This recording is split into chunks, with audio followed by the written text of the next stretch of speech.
Well, Michigan Governor Gretchen Whitmer is set to deliver her third State of the State speech less than an hour from now.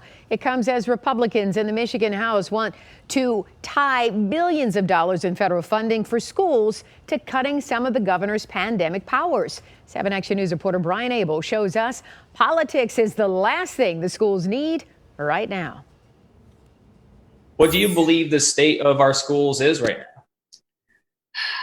That frustration from Detroit 9th grade teacher Tori Anderson is felt all across the education spectrum in Michigan, and it began long before COVID-19 sunk its teeth into our state. Michigan, for 20 plus years, has been dead last in public funding for public education. In the last few years, there have been no fewer than 6 studies, all of which say the same thing. The funding debate left our schools vulnerable. The virus laid the system bare. Students struggling to keep pace. Significantly lower scores in math and reading, and especially for our lower elementary students. I don't even know what some of my students look like.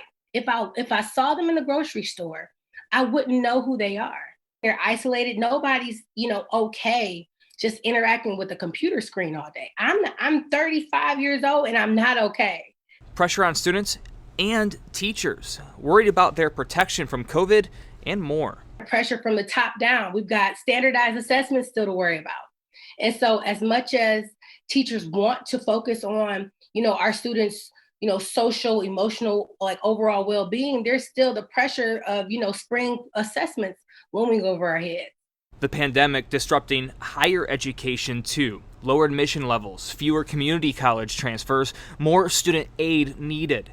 Oakland also took that a step further by establishing our own special relief funds to students. Educators and administrators alike echoing the same plea. More resources are needed. Time and personnel are both going to be needed to address the academic and the social emotional impact that our students have experienced.